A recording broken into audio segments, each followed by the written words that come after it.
سب دیکھنے اور سننے والوں کو محبت برا سلام چلیں گے. سویڈن عبدالقیوم صاحب ہمارے ساتھ ہیں. سر کل کی جو پریس کانفرنس ہے آپ نے سنی, کیا کہیں گے اس کے بارے میں آپ؟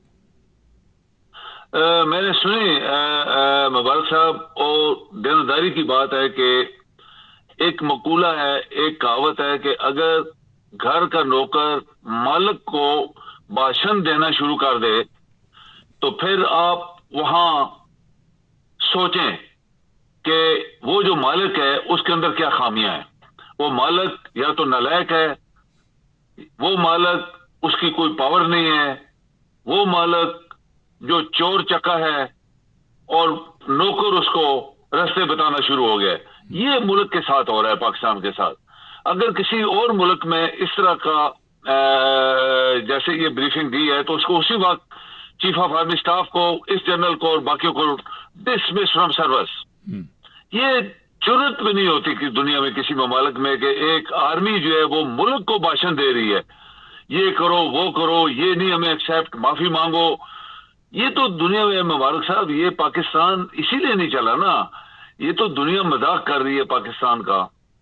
ہر ادارہ آپ کا مفلوج ہے, آپ کا آئین مفلوج ہے, آپ کے ججز جو ہیں وہ چونکہ سفارشی برتے ہوئے ہیں اور ان کی کوئی پاور نہیں ہے. آپ کی پارلیمنٹ کے اندر آرام خور لوگ آ گئے ہیں اور وہ پیسے کے زور سے ہیں, وہ لائق لوگ نہیں ہیں. آپ دیکھیں کلرک آپ بنتے ہیں تو آپ کا انٹرویو ہوتا ہے, آپ کی تعلیم پوچھی جاتی ہے, آپ کا کوالیفیکیشن, آپ کی کارکردگی پوچھی جاتی ہے.